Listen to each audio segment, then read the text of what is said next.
तो वो वाला लगा देना चाहिए जनरेटर ना कहीं। बस ठीक। बोलिए सदगुरुदेव की जय। संत समाज की जय।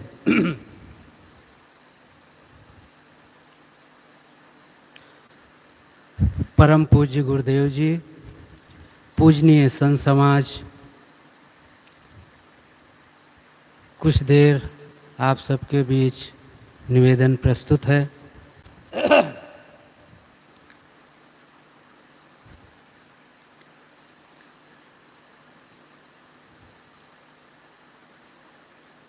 कुछ यादें हमारे जीवन की ऐसी होती हैं जो अमिट होती हैं। बचपन में कुछ ऐसी यादें होती हैं जो हमें अध्यात्म मार्ग की ओर प्रेरित करती हैं। ऐसी यादें हम सबके मन में कहीं ना कहीं रहती हैं और वो कभी नहीं भूलती। बाकी तो इतना लंबा जीवन बीत जाता है, बहुत कुछ व्यक्ति भूल जाता है, लेकिन कुछ ऐसी यादें होती हैं जो अमिट होती हैं। मैं बचपन में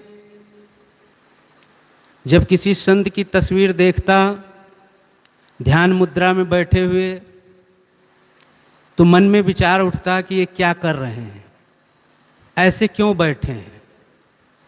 बस इतना ही सोच पाता, इसके आगे कोई उत्तर भी समझ में नहीं आता था। धीरे धीरे जब लोगों के बीच बैठना उठना हुआ तो उसमें से फिर प्रश्न उभरते हैं कि आखिर ये संत ऐसे क्यों बैठे हैं। हम सब ने वो तस्वीरें देखी होगी पुस्तकों में। कोई गुफा में बैठा है ध्यान की मुद्रा में, कोई पेड़ के नीचे बैठे हैं, कोई नदी के तट पर बैठे हैं। आखिर वो कर क्या रहे हैं। तो कभी किसी से सामने मिल जाते तो पूछ लेता जो जिस पद के होते, दादाजी ये संत जी क्या कर रहे हैं। तो बता देते कि बेटा ये ध्यान कर रहे हैं। ध्यान कर रहे हैं, ठीक है, किसका ध्यान कर रहे हैं। तो भगवान का ध्यान कर रहे हैं। भगवान का ध्यान कर रहे हैं तो कौन से भगवान का ध्यान कर रहे हैं, क्योंकि भारत में तो भगवान भी बहुत हैं। कोई महाराज राम को कहता है, कोई महाराज कृष्ण को कहता है, तो कोई शिव को कहता है, तो कोई हनुमान जी को कहता है। जितने लोग उतने भगवान, और सबकी अपनी अपनी अपने भगवान में श्रद्धा है। कोई गुरु को भगवान मानता है। अभी शुरू में ज्ञान स्वरूप साहब कह रहे थे ध्यान मूलम गुरुर मूर्ति।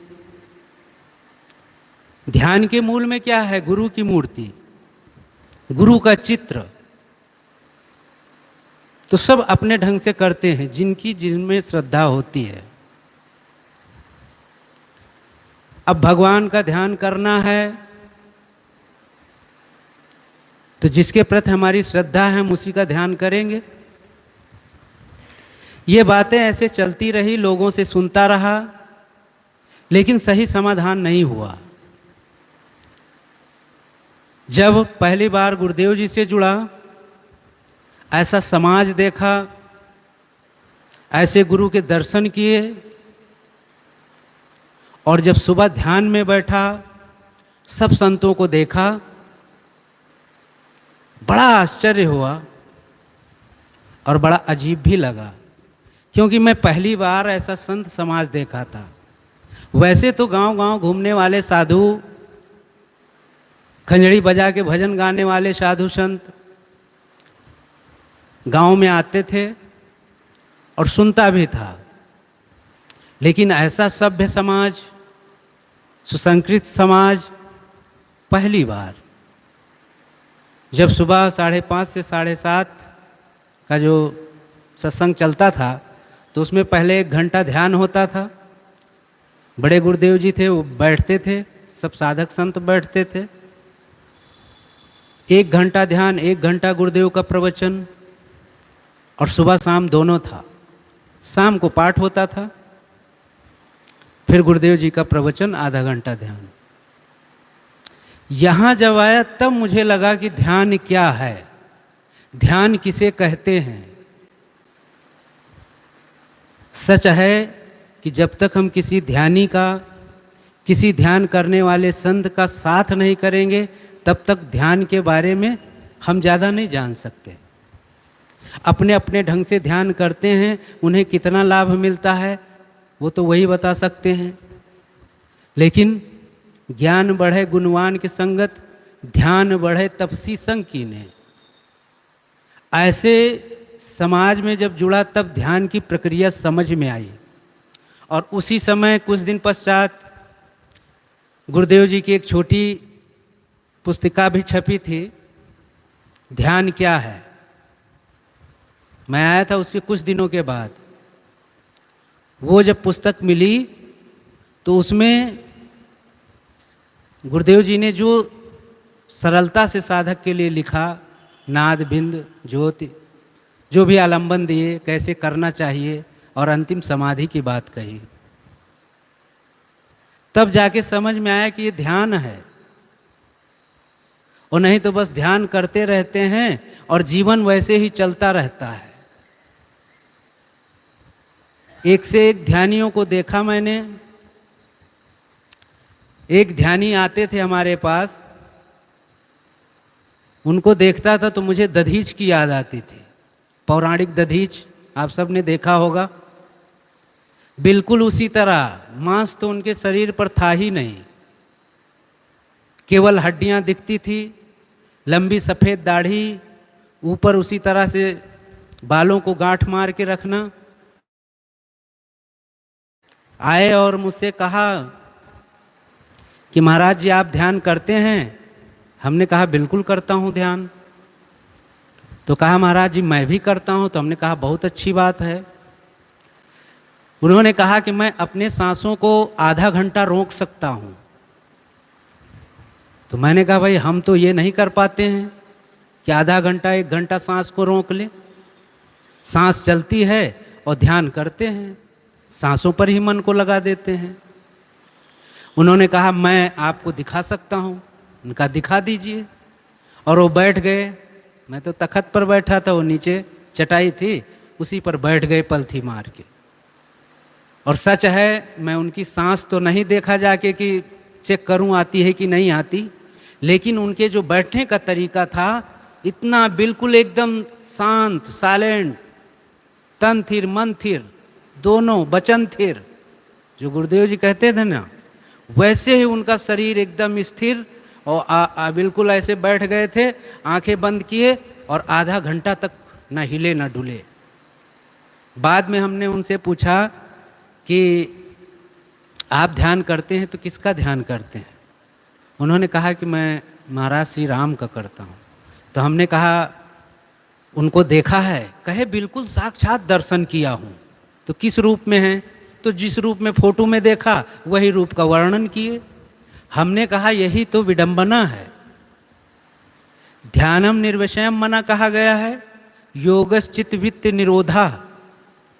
पतंजल महाराज ने कहा चित्त की वृत्तियों का निरोध हो जाना ध्यान है, और मन का निर्विषय हो जाना ये ध्यान है। और आप किसका ध्यान करते हैं? वहां तो मन इंद्रियों से परे की बात है ध्यान तो।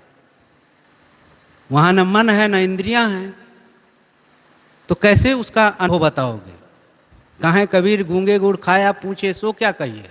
कबीर साहब ने यही बात कही ना कि वो साधना तो बाहर मौखिक नहीं बताया जा सकता, वो तो स्वानुभव की चीज है। तो बस वो कहे बस महाराज मैं तो ऐसे दर्शन करता हूँ। हमने कहा वो बात ठीक है, अब आप अपना करते हैं, लेकिन आपका जो बैठने का तरीका है ये मुझे बहुत पसंद है। बिल्कुल आधा घंटा हिले न डुले। और ये बैठना भी साधक की एक कसौटी है, हम सब की एक कसौटी है कि अगर हम ध्यान में बैठते हैं, शरीर हिलता डुलता है तो ध्यान नहीं लगता है उतना। और इसका एक कारण भी हो सकता है अस्वस्थ शरीर। जिसका शरीर अस्वस्थ है वो ध्यान में नहीं बैठ सकता, क्योंकि कहीं पीड़ा है, कहीं तकलीफ है, मन बार बार उधर जाता है। तो इसके लिए चाहिए सही स्वास्थ्य। जिसका सही स्वास्थ्य है वो ध्यान कर सकता है, और करने को तो सभी करते हैं, जैसे बनता है करना करते ही हैं। तो मैंने शुरू किया था बातें कि ध्यान क्या है। संतों के चित्र को देखकर ऐसा लगता था ये क्या कर रहे हैं, लेकिन अब आज ऐसा लगता है कि हाँ, वो जो कर रहे थे उसी पर हम भी चल रहे हैं। तथागत बुद्ध का चित्र देखें, महावीर स्वामी का चित्र देखें, और भी अनेक ऐसे ऋषियों संतों के चित्र देखें। चुपचाप कोई गुफा में बैठा है, कोई नदी तट पर बैठा है। पहले सब एकांत में ये सब साधना करते थे, क्योंकि दिखावे का कोई महत्व नहीं था। किसी संत ने बड़ा अच्छा कहा कि राम भजन एकांत कीजिए और किसी को भेद न दीजिए। राम भजन दुनिया को दिखाने की चीज नहीं है, भोजन भजन एकांत। लेकिन अब ध्यान का इतना बढ़ावा हो गया है कि जगह जगह ध्यान शिविर लग रहे हैं। पहले ध्यान शिविर नहीं लगते थे। बुद्ध के समय आप देखिए, तथागत बुद्ध प्रवचन कर देते थे, उसके बाद सब साधक अपनी अपनी झोपड़ी में, कुटी बनी होती थी छोटी छोटी, एक एक कुटी में एक साधक जाए अपना ध्यान करे, भोजन एक बार मांग के खा लेते थे, ध्यान करते थे। लेकिन उसका इतना प्रभाव बढ़ा धीरे धीरे कि इतने इतने ध्यानाचार्य हो गए हैं कि जहाँ देखो वहाँ शिविर लगा रहे हैं। साधक की क्षमता है कि नहीं है, बस आओ हमारे शिविर में बैठो, ध्यान करो, भले तुम सो चलेगा।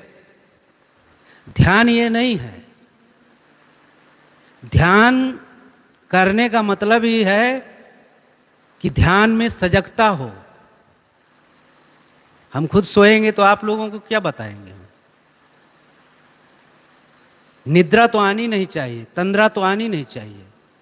गुरुदेव जी कहते थे साधक के लिए निद्रा और तंद्रा खतरनाक है ध्यान के लिए। निद्रा सो जाना और तंद्रा स्वप्नवत चलचित्र चलना, वो तंद्रा है। मन ने कुछ सोचा, बस उसी पर चिंतन चल रहा है, हमें लगता है हम ध्यान में बैठे हैं। तो ध्यान करने के लिए उसके लिए पहले एक तैयारी होती है।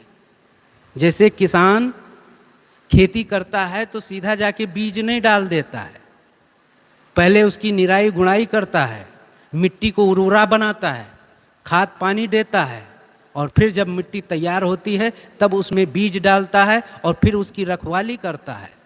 और जब रखवाली करता है तब फसल बढ़िया से तैयार होती है। आज ध्यान शिविर में 60 साल के, 70 साल के, 80 साल के जो है आओ बैठो ध्यान में, ध्यान में बैठिए।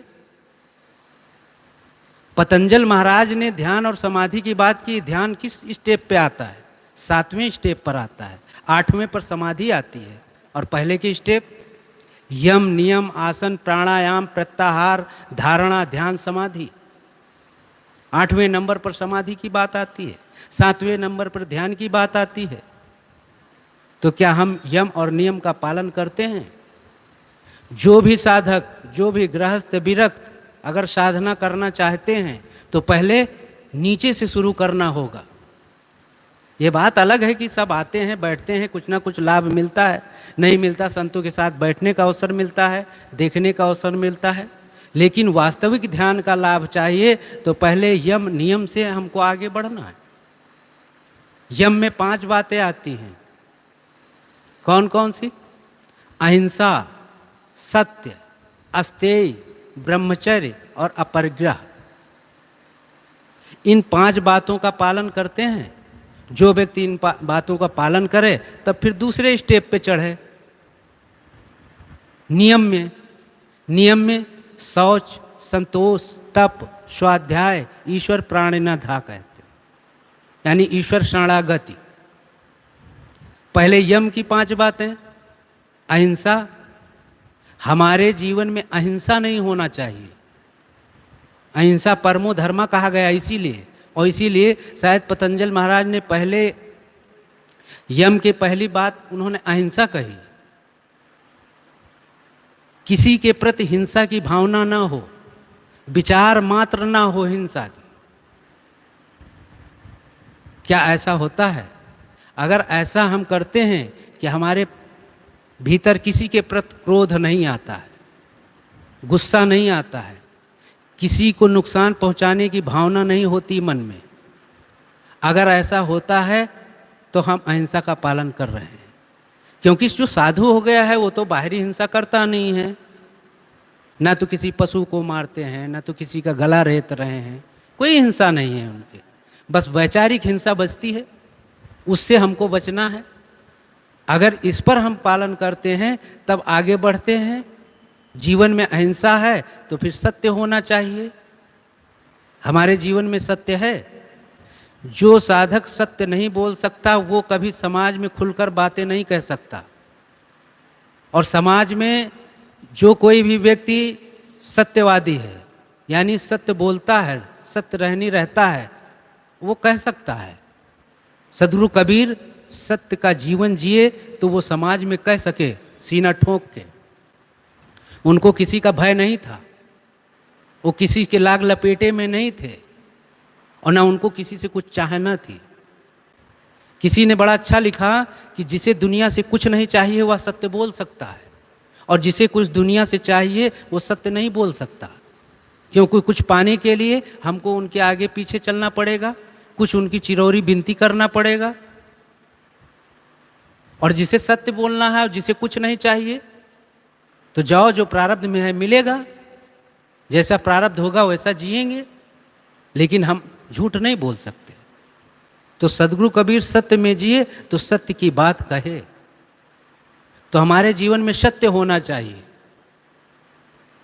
और जब तक सत्य नहीं होगा तो बस केवल हमारी वाणी चलती रहेगी, ऐसे डोलते रहेंगे दुनिया में। सदगुरु कबीर ने कहा कि सांच बराबर तप नहीं, झूठ बराबर पाप, जाके हृदय सांच है ताके हृदय आप। सांच के सत्य के बराबर कोई तपस्या ही नहीं। आज लोग बड़ी बड़ी तपस्याएं करते हैं। कोई जलसैनी है, कोई पंचाग्नि ताप रहा है, कोई पेड़ों में उल्टा लटक रहा है, अनेकों प्रकार की तपस्या करते हैं। आज मेलों में जाओ, कुंभ मेला में जाओ। मैं अयोध्या में गया था बचपन में माँ के साथ, वो स्मरण अभी भी बना है मेरे चित्त में कि हम लोग जा रहे थे सरजू जी स्नान करने, भीड़ बहुत होती है, तो बीच में लोग हट हट के जा रहे थे। तो लोग कहते क्या है, आगे तपस्वी तपस्या कर रहे हैं। कैसी तपस्या? कांटों के ऊपर लेटे हुए थे, कांटों के ऊपर लेटे हुए थे, तपस्या कर रहे थे वो। ये कोई तपस्या है? कबीर साहब ने कहा हाट बजारे तारी लावे, कच्चा सिद्ध माया प्यारी। ये जो हाट बजारे तारी लाते हैं ना, समाधि लगाते हैं, तपस्या करते हैं, इनको तो दुनिया को दिखाना होता है।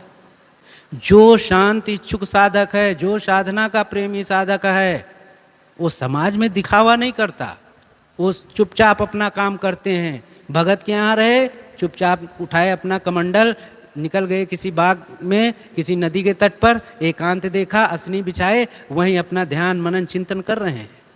वो चौराहे खुला साधना नहीं करते। क्या हो हमको देखो लोग कहें कि हाँ ये बाबा बड़े ध्यानी हैं, ये बाबा बड़े तपस्वी हैं। ये तो दिखावा है, आडंबर है, और इस सब से हम सबको बचना चाहिए। जो साधक हैं, साधना प्रेमी हैं और शांति के इच्छुक हैं, इस दिखावे से दूर रहना है। अगर हम इस दिखावे में पड़ेंगे तो बस कुछ हाथ आने वाला नहीं है। और दुनिया इसी को स्वीकार करती है।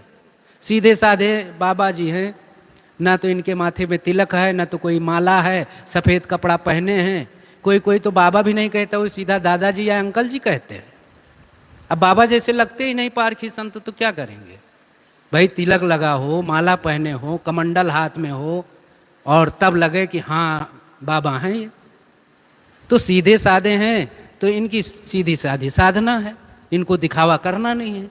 जो कुछ करना है बस अपने आसन पर करते हैं, यहाँ सामूहिक करते हैं, बाहर भी रहते हैं तो जैसा अवसर मिलता है वैसा करते हैं।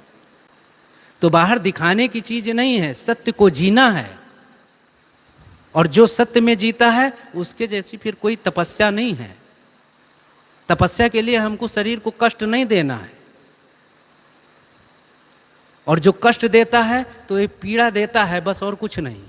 उससे कुछ मिलना नहीं है, लोगों से वाहवाही मिल जाती है कुछ, और कुछ रुपया पैसा मिल जाता होगा, लेकिन भीतर का समाधान नहीं होता है। भीतर के समाधान के लिए सत्य में जीवन हमारा ऐसा होना चाहिए कि बस हम जाने दूसरा ना जाने। हम दान के लिए कहते हैं गुप्त दान महाकल्याण, दायां हाथ दे तो बायां जानने न पाए। इसी प्रकार ये साधना भी है, हम जो कुछ भी करें दूसरा ना जानने पाए। इसलिए भोजन भजन एकांत में कहा गया। पर्दा की 3 चीजें बताई जाती, स्त्री, भोजन और धन। ये दिखाने की चीजें नहीं हैं, अपने घर में है, जो कुछ भोजन मिला खा लिए, बाहर आए। किसी को क्या बताने की जरूरत है कि हमने हलवा पूड़ी खाई है कि नमक रोटी खाई है। खाया, पेट भर गया, बस बहुत है। तो भोजन भजन एकांत साधना के लिए, और ऐसा होना चाहिए। और अगर ऐसा हम करते हैं तब हमारे जीवन में कुछ खुशबू आएगी, अन्यथा बस दिखावे के चक्कर में पड़े रहेंगे। अभी कह रहे थे पूर्व प्रवक्ता, प्रवचन कर लेना आसान है, प्रवचन कर लेना आसान है, लेकिन जीवन जीना बड़ा कठिन है। प्रयास सबका यही होना चाहिए, हम जीवन जिए। प्रवक्ता तो ऐसे हैं, ऐसे धुआंधार वक्ता हैं कि ऐसे बोलते हैं धारा प्रवाह कि उनके लिए समय कम पड़ जाता है। वो समय के लिए मांग करते हैं कि बस 5 मिनट और, 5 मिनट और। संचालक महोदय घंटी पर घंटी बजा रहे हैं, उससे काम नहीं होने वाला। काम होगा साधना करना। तो दूसरी बात सदगुरु कबीर कहते हैं पतंजलि महाराज कहते हैं अहिंसा और सत्य। सत्य जीवन में होना चाहिए। सत्य दिखावे की चीज नहीं है, ये करने की चीज है। झूठ को दिखाना होता है। जितने चमत्कार पाखंड हैं इनको दिखाना पड़ता है, दिखाते हैं तब दुनिया उनकी तरफ रिश्ती है। आओ हम तुम्हारे लिए ये कर देंगे, तुम्हारे लिए वो कर देंगे, और दुनिया उसी को मानती है। और सत्य को दिखाना क्या है? सत्य अपने आप में सत्य है और मस्त है। तो सत्य में जीने की जरूरत है। और तीसरी बात कहते हैं सत्य, अहिंसा और अस्तेय। अस्तेय मतलब चोरी ना करना। साधक के लिए चोरी मृत्यु के समान है। अगर सही साधक है और साधना के लिए आया है तो वो कभी किसी चीज की चोरी नहीं करेगा, चाहे वो खाने की चीज हो, पीने की चीज हो, या फिर कुछ लिखने पढ़ने की चीज हो। बिना अनुमति के वो किसी के सामान को हाथ लगाएगा ही नहीं। और यदि कोई लगाता है तो फिर अपने को साधक ना कहे, साधक नहीं हो सकता। जब खाने पीने की चीजें हम बिना मांगे, बिना अनुमति के दूसरे की ले लेते हैं तो फिर दूसरी चीजों के लिए क्या कहा जाए। इसलिए हम सबको सावधानी की जरूरत है। हम सब के पास सब कुछ है, यहाँ किसी चीज की कभी कोई कमी नहीं है। सब मिलता है गुरुदेव के दरबार में। साहेब के दरबार में कमी काव की नाए, बंदा मोह पावे नहीं चूक चाकरी माए। साहेब के दरबार में क्या कमी है? तो अस्तेय हमारे जीवन में ये होना चाहिए। अगर हमको किसी से कुछ सामान लेना है, मैं तो दूसरे के रूम में नहीं जाता हूँ। अगर वो नहीं है तो मैं उसके रूम में नहीं जाता हूँ। कभी ज़रूरत पड़ी है तब चला जाता हूँ, और कोई आवश्यकता है तो सीधा मांग लेता हूँ। और कभी कभी तो मैं अपनी बात बताऊँ, कभी मैं भोजन करके आता शाम को तो मेरा मन कहता है कि थोड़ा मीठा चाहिए मुझे। अब मीठा चाहिए तो कहाँ मिलेगा? तो किसी साथी से पूछता तो नहीं है साहब। तो मैं सोचता था गुरुदेव जी के यहाँ मिलेगा। तो उनकी, गुरुदेव जी की सेवा में जो लोग रहते थे उनसे मैं निवेदन करता था कि साहब कुछ मीठा हो तो दीजिए। तो गुरुदेव जी के यहाँ कुछ मिल जाता था, फल मिल जाता था, पेठा है या मिठाई है, कुछ ना कुछ मिल जाता था। तो मांग के खा लेने में जो अपना सम्मान है और हृदय को जो प्रसन्नता मिलती है, वो ऐसे गुप्त रूप से लेकर के खाने में आनंद नहीं है। खा तो लोगे, लेकिन बाद में चिंतन चलता रहेगा। वो चिंतन चलता रहेगा, परेशान करेगा, आप साधना नहीं कर सकते। तो इसलिए तीसरी बात कहते हैं अस्तेय। हमारे जीवन में चोरी नहीं होना चाहिए। सत्य, अस्तेय और चौथी बात ब्रह्मचर्य। अब ये बातें केवल साधक के लिए नहीं हैं, ये बातें हैं गृहस्थी में रहने वालों को भी, जो ध्यान करना चाहते हैं, ध्यान शिविर में सम्मिलित होते हैं, ध्यान में भाग लेते हैं, उनके लिए भी ये बातें हैं। और अगर इन रहनी का पालन करोगे, अगर आप दुकान, एक गृहस्थ का उदाहरण देता हूँ, अगर वो गृहस्थ है, दुकान कर रहा है और उसमें वो लोगों से छल कपट करके ज़्यादा पैसा ले रहा है, नंबर 2 का माल दे रहा है, और फिर वो साल भर ये काम किया और उसके बाद अब आ रहा है कि चलो हम भाई चलेंगे ध्यान शिविर में, 1 सप्ताह ध्यान लगाएंगे, तो वह यहाँ आके ध्यान नहीं कर सकता है, बस उसका मन वही लेन देन में लगा रहेगा। पता नहीं, मैं तो नंबर 2 का माल दिया हूँ, मेरा बेटा दुकान पे है, कहीं वो असली वाला तेल ना दे दे जनता को, तो वो ध्यान नहीं कर सकता। ध्यान में जाने के लिए पहले हमारे ये कर्म सही होने चाहिए, जब हमारे कर्म सही होंगे तब हम ध्यान में जा सकते हैं। तो चौथी बात कहते हैं ब्रह्मचर्य, ब्रह्मचर्य का पालन। ब्रह्मचर्य त्यागी संत जो हैं वो तो करते ही हैं, गृहस्थों को भी समय से इसका पालन होना चाहिए। गुरुदेव जी कहते थे कि गृहस्थी में बस केवल संतान उत्पत्ति के लिए इसमें खपना मरना चाहिए, उसके बाद बच्चे कच्चे हो गए, उसके बाद दोनों वानप्रस्थी जीवन में आ जाओ। इसीलिए हमारे ऋषियों ने 4 आश्रम बनाए थे, पहले 4 आश्रम बनाए, कितने बढ़िया आश्रम बनाए थे। 25 वर्ष ब्रह्मचर्य, प्रथम के 25 वर्ष ब्रह्मचर्य और उसी समय अध्ययन की शिक्षा, और 25 से 50 गृहस्थी का धर्म का पालन। गृहस्थी धर्म में शादी हो गई, कितने साधक होते थे जिनको वहीं पूछ लिया जाता था कि बेटा तुम गृहस्थी अपनाओगे कि विरक्ति, तो संस्कारी होते थे वो वहीं से त्यागी बन जाते थे, सन्यासी हो जाते थे। और कुछ कहते थे कि नहीं मैं घर जाऊंगा, तो जाओ शादी करो, बच्चे उत्पन्न करो, और 25 वर्ष तक अपने कर्तव्यों का पालन करते हुए, और 50 से 75 फिर वानप्रस्थी में आ जाओ। वानप्रस्थी मतलब घर से बाहर, या तो जंगल में या फिर अपने घर के किसी कोने के कमरे में। पति पत्नी कैसे रिश्ता निभाना है, जैसे एक भाई और बहन, उस ढंग से रहना है वानप्रस्थ जीवन। और उस जीवन को निभाते हुए अंतिम में जीवन बचता था। गुरुदेव जी उस दिन बोल रहे थे ना, सुबह शायद कल ही था, शनिवार के समय, जीवेम सरदा सतम, हम 100 वर्ष जिए, ऋषियों ने कहा है। तो 100 वर्ष में वही नियम बनाए गए थे, और वो अंतिम नियम था 75 से 100 तक का संन्यास। लेकिन आज 100 तक जीना बड़ा मुश्किल है, बस 60-70 तक आदमी चला जा रहा है, 70-80 तक पहुँचे बहुत बड़ी बात है, शतक मार दे तो उसको तो बहुत बहुत धन्यवाद है, नहीं तो शतक तक नहीं जा पाता है। तो इसलिए आज ये नियम नहीं रह गए हैं कि 25 वर्ष तक ब्रह्मचर्य और फिर 25 से 50 गृहस्थ। आज तो जब से अब हमारी समझ हो, जब से हमको लगे कि हमको साधना प्रिय है, साधना करना है, तब से ब्रह्मचर्य व्रत धारण कर लेना चाहिए।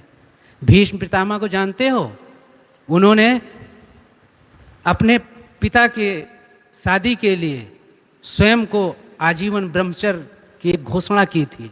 उनका नाम देवव्रत था, लेकिन उन्होंने एक ऐसी कठोर प्रतिज्ञा की जिससे उनका नाम भीष्म पड़ गया।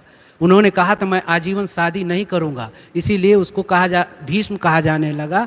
और वो प्रतिज्ञा भीष्म प्रतिज्ञा, भीष्म प्रतिज्ञा का अर्थ ही होता है कठोर प्रतिज्ञा, ऐसी कठोर प्रतिज्ञा कि सबके बस की ना हो। और ब्रह्मचर्य का पालन करना सबके बस की बात नहीं है, लेकिन जो जहाँ हैं त्यागी हैं तो उनके लिए तो खास ही है वो, लेकिन जो गृहस्थ हैं उनको भी समय से इसका पालन करना चाहिए। और ध्यान के लिए घर में गुरुदेव जी की पुस्तक है, आजकल तो यूट्यूब है, उसमें भी ध्यान की जो बातें बताई जाती हैं, उनके जो नियम बनाए जाते हैं, उनको सुन करके अपने घर से अभ्यास करना चाहिए। अब साल भर तो कभी ध्यान में बैठे नहीं, अब यहाँ आ गए अचानक, अब 4 शिफ्ट में 2-2 घंटा बैठना है, दूसरे दिन कमर दर्द, पैर दर्द, या फिर तबीयत खराब हो गई है, बड़ी दिक्कतें आ जाती हैं। तो इसका अभ्यास पहले से हमें बना के रखना है। अगर अभ्यास बना के रखते हैं और फिर किसी शिविर में भाग लेते हैं, तब हम वहाँ के नियमों का पालन कर सकते हैं। और जब नियमों का पालन करते हैं, मैंने कोई विपස්සना तो नहीं किया, लेकिन बौद्धिस्टों में बहुत विपස්සना होती है, और वहाँ लोग जाते हैं तो वहाँ के उनके नियम होते हैं, उसके ढंग से आपको बैठना है, वहाँ के अनुसार आपका जलपान भोजन होगा, तब आपको ध्यान में एंट्री मिलेगी। मोबाइल बंद, और भोजन पानी भी उनके अनुसार होगा, और कितने घंटे कितना बैठना है वो सब कुल उनके अनुसार होता है। अगर आप नियमों का पालन कर पाते तो ठीक है, और नहीं तो अपना ले लीजिए सामान और चले जाइए, कोई ज़बरदस्ती नहीं है। तो इन शिविरों में मैं मोबाइल में देखा कि जहाँ ये मेडिटेशन हॉल होते हैं, जहाँ ये शिविर लगते हैं, उन शिविरों में देखता हूँ कि जो लोग बैठते हैं, आप ओशो के ध्यान शिविर देखेंगे तो उनमें तो उनका अपना एक कपड़ा होता है, वो कुछ मरूम कलर का, वो सब बैठते हैं उसमें, तो लेडीज़ जेंट्स सब रहते हैं। लेकिन जो उनके बैठने का तरीका है वो बड़ा गजब का है। सब एक साथ एक मुद्रा में, और जब तक बैठेंगे एक मुद्रा में सब देखोगे आपको लगेगा बिल्कुल जैसे लकड़ी की मूर्ति या पत्थर की मूर्ति बैठी हो। ये अभ्यास है ध्यान का। और जब ऐसे ध्यान में हम आगे बढ़ते हैं तब हमारा काम बनता है, तब हम समाधि की ओर अग्रसर होते हैं। लेकिन इसको हम नहीं करेंगे तब नहीं हो पाता है। तो पतंजलि महाराज 5वीं बात कहते हैं, अहिंसा, सत्य, अस्तेय, ब्रह्मचर्य और अपरिग्रह। अपरिग्रह 5वीं बात, अपरिग्रह। सामान कम होना चाहिए साधक के पास। किसी ने बड़ा अच्छा कहा कि अगर सफर का आनंद लेना है तो सामान कम रखिए, और जीवन का आनंद लेना है तो इच्छाएं कम रखिए। बातें बढ़िया बोल देते हैं, वो शायद ये कोई साधु सन्यासी ने नहीं कहा, किसी ने कह दिया कि अगर सफर का आनंद लेना है तो सामान कम रखिए, और अगर जीवन का आनंद लेना है तो इच्छाओं को कम रखिए। हमारी इच्छाएं ये भवसागर में डुबाती हैं और यही दुख के कारण हैं। जितनी हमारी इच्छाएं आगे बढ़ेंगी, और जितनी इच्छाएं, गुरुदेव जी कहते थे 1 मिनट में जितनी इच्छाएं व्यक्ति प्रकट करता है मन में, वो शायद लाखों जन्म में न पूरी हो। तो इच्छाओं से क्या लेना देना। सहज जो मिल रहा है प्रारब्धवशात उसको ग्रहण करते हुए चलना है। ज़्यादा है हमसे समाज को तो बांट देना है। धर के गठरी, बांध के गठरी किसी को ले जाना नहीं है, मर जाएंगे सब यहीं धरा रह जाएगा। तो अपरिग्रह कहते हैं ज़्यादा हमारे पास सामान नहीं होना चाहिए। कबीर साहब ने कहा है कि साखी याद नहीं आ रही है, उदर समाता अन्न ले, तन समाता चीर, याते संग्रह अधिक नहीं, ताकर नाम फकीर। उदर समाता अन्न ले, अपनी जितनी भूख है उस भूख के अनुसार भोजन ले लेना चाहिए और अपने जीवन को मस्त रखना चाहिए।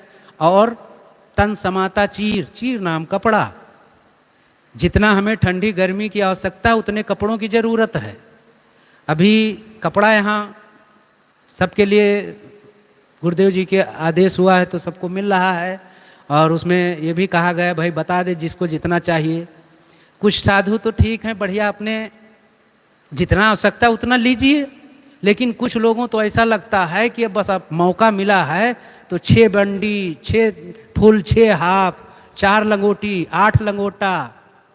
अरे क्या करोगे, फटेगा फिर मिलेगा। कहीं आश्रम से बाहर नहीं जा रहे हो, सिलने वालों को भी दिक्कत, काटने वालों को भी दिक्कत, कपड़ा की भी दिक्कत। अरे 2-2, 3-3 लंगोटा बहुत है, और बंडी 2-2 बंडी बहुत हैं, 2 फुल 2 हाफ। लेकिन वही रमेश साहब बता रहे थे कि लोग बहुत बहुत लिखा देते हैं। और कबीर साहब कहते हैं तन समाता चीर। अब यहाँ इतना होते हुए भी कितना चीर चाहिए? द्रौपदी की चीर जैसी चीर चाहिए क्या? अरे इतनी चीर में कम पड़ रहा है। तो अपरिग्रह साधक के भीतर ये गुण होना चाहिए, और जब ऐसा होगा तभी हम आगे ध्यान की तरफ बढ़ सकते हैं।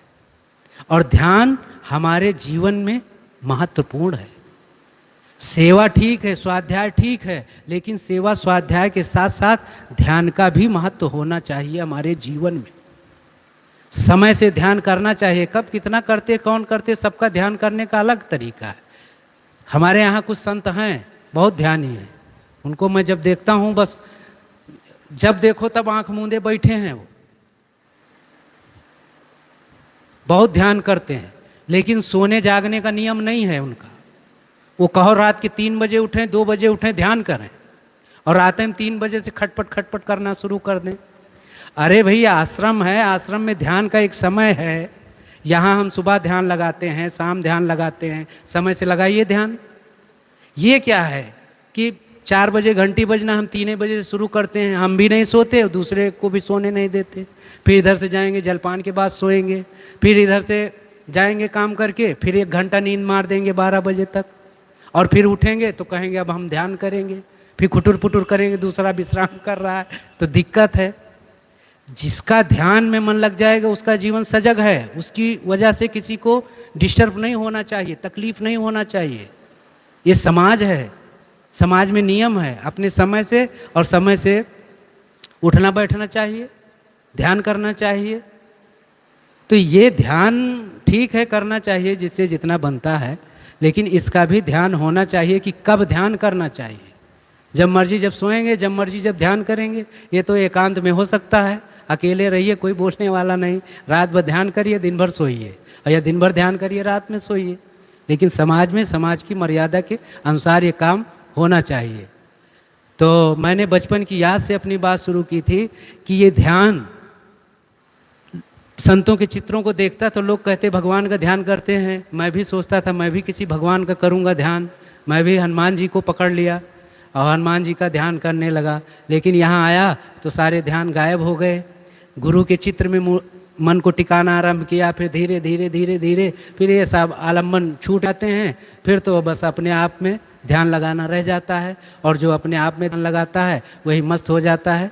सारे विकारों से ऊपर उठकर अपने व्यवहार को बढ़िया रखें, अपने शरीर से और मन से किसी को कोई कष्ट ना हो, ये हम सबका भरसक प्रयास होना चाहिए कि हमारी वजह से किसी को कोई तकलीफ ना हो, उठने में, बैठने में, बोल चाल में, जब तक प्रयास हो हम सबका। हमको ये बड़े रंगा के नहीं आए कि हम बोल रहे हैं तो बहुत बढ़िया व्यवहार है, व्यवहार सबका अपना अपना है, हमारे लिए आपके लिए अच्छा है, आपका हमारे लिए अच्छा है।